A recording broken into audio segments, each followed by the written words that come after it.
Here I want to show you a sequence of a few front post stitches which form a stripe, a B-stripe. I already switched to brown color, and my first stitch is 2 front post double crochet together with first leg in 2 posts of previous row decrease. This is first leg, and second leg in next front post double crochet. And while finishing this stitch, I'm going to enclose a gray color in the stitch. I decided not to carry the yellow color in this round because I'm not using it in this round, but in the rounds where it's used, you will just see you will just carry 2 ends here.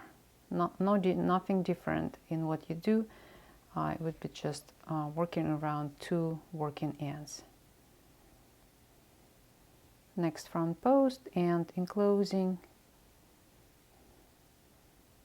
non-working end while finishing each stitch.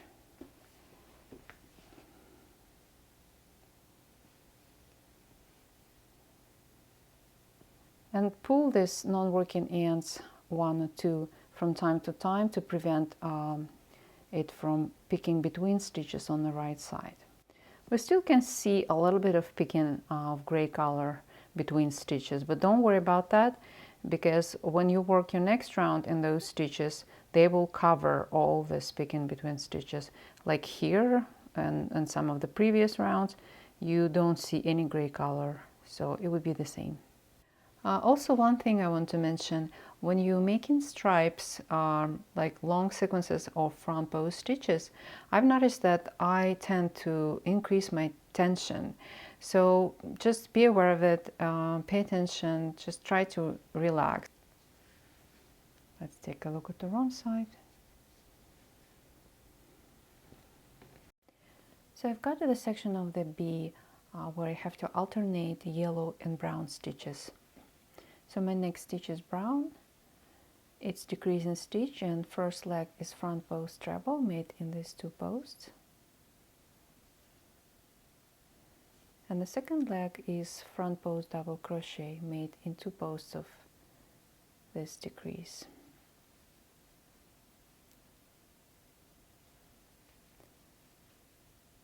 And I have to finish this stitch with yellow color because my next stitch is yellow, so I'm picking yellow color coming from the skein to avoid working and twisting.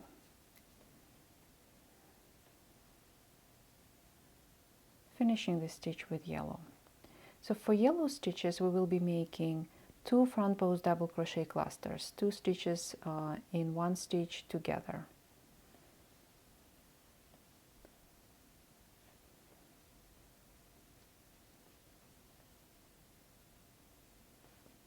And next stitch is with brown color, so I'm switching to brown again, letting all ends go and picking up brown color coming from the skein.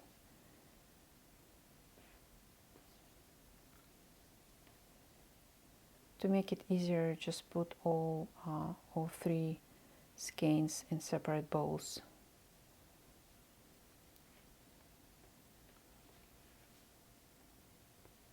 And I'm enclosing yarn in this front post stitch. You probably remember that I said you don't have to enclose yarn in front post stitches if it's just 1 stitch with 1 color.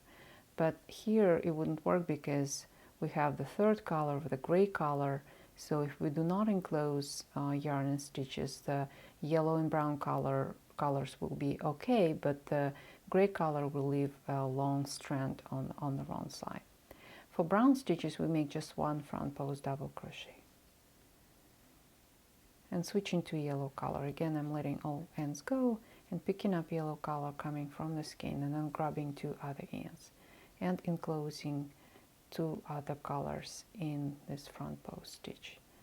For the next stitch, again we're making cluster, 2 front post double crochet cluster, 2 stitches together in the same stitch.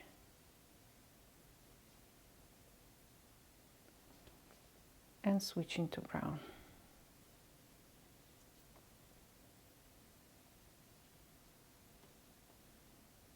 and closing yarn.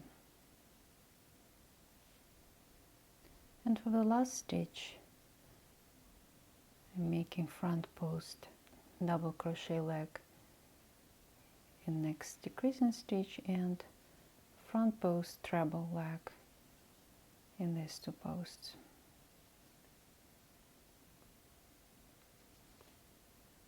And finishing this stitch with gray color. Again, picking up gray color coming from the skein.